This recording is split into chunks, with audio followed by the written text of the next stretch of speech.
Yeah, welcome to today's video. And thank you so much for joining me. If this is the first time on this channel, please do subscribe and like the video if you really like it. In this channel, what we do is to show you opportunities globally that you can use to further studies and migrate at the cheapest possible price. In this video, we are going to be talking about the next Japanese government scholarship.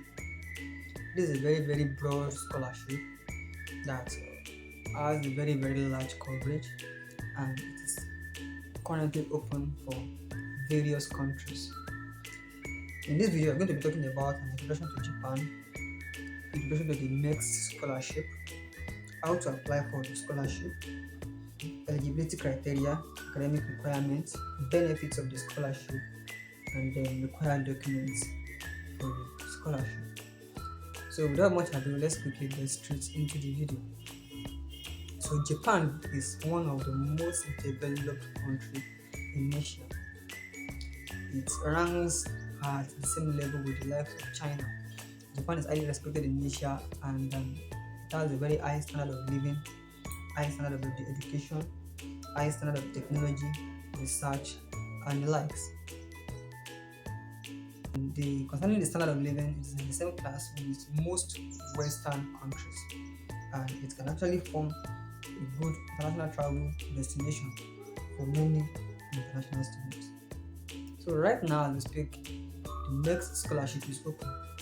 It's actually open kind of year round, but it's having different application periods for different countries. As an applicant, it's a duty to check the application period for your own country and also check the deadline. Also, the application period can also vary for different universities in Japan, because different universities also have different ways they run the acceptance procedure, and they make their recommendation to mext. They do it independently. Each school do it independently. So it's your duty to also study each of the schools and know the schools you'll be trying to apply to. So this scholarship is actually funded by the Japan's Ministry of Education, Culture, Sports, Science, and Technology. And the purpose of this scholarship is to encourage exchange of international students between Japan and other countries. In a nutshell, it is to encourage international students that have high academic performance move to Japan in order to improve various aspects of economy and education and research in Japan. Now let's talk about the benefits of the scholarship. This scholarship is a very prestigious scholarship. Although English proficiency like IELTS, TOEFL, and likes actually boost your application, it's not really a basic requirement. There are no application fee for this scholarship, and all countries are eligible. Most countries are eligible. Especially most countries that have diplomatic relationship with Japan are eligible, and all levels are applicable. So whether you are going to go and study bachelor's degree, master's degree, or PhD, doctorate degree, you will find something. The scholarship is open across the board. It's different from some scholarship that are only applicable to either masters or only PhD or only bachelors. This particular one is applicable to almost all levels. So it is now your duty to ensure that you meet all the requirements. So aside that, they also give you accommodation, most likely food and hostel accommodation in the campus. I don't really know. Most likely it's going to be something similar to that. You can also get accommodation elsewhere, and then they will going to provide for you the FA ticket, an economy FA ticket, the schedule, and also the routes that you're going to be traveling through. The route you'll be traveling to. All this will be provided. So they also cover the tuition. You are not paying a dime, and you'll be getting monthly stipends every month. So the duration of the scholarship will vary with the level of your study. So you are doing my bachelor's, studying for about 4 to 5 years, depending on the course You're doing MSc, maybe 2 to 3 years, and then you're doing doctorate, maybe around 3 to 4 years. So it is your study level that will determine the duration of the scholarship.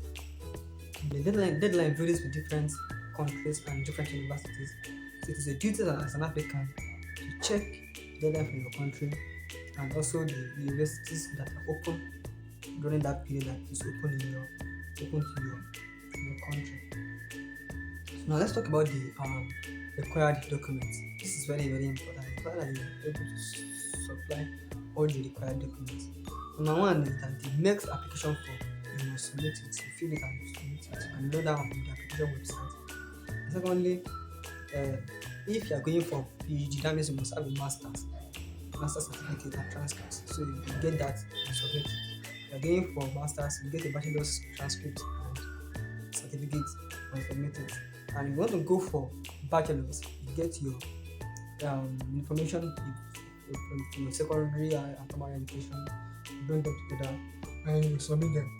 So you also be needing recommendation letters. Those recommendation letters will be written by either your teacher, lecturer, or your somebody that is your supervisor at work or an employer or advisor. So these people must be able to comment on your academic potential. Very very important. Then your passport scan, the page that contains your details and your picture, and then curriculum vitae, your study plan too, and your statement of purpose. You submit them. The passport photo taken within the past 6 months. Now let's go straight to the eligibility requirements. For the eligibility criteria, you must be medically fit. In particular, they are concerned about tuberculosis and some other airborne infectious diseases like that. So they want to make sure that you, as an incoming student, is actually fit against all that, and you are not infected. In fact, they require some certificate to prove that you are non-tuberculosis patient. And then you must also have the intention to study in Japan, and then you must not have Japanese citizenship. You must not have it. So this scholarship is not for Japanese, it's for exchange students, international students coming to Japan. So and then your country must be in diplomatic relationship with Japan. And then you must concerning this, you must have been gone around, depending on the level at which you want to study. Your age requirement also varies.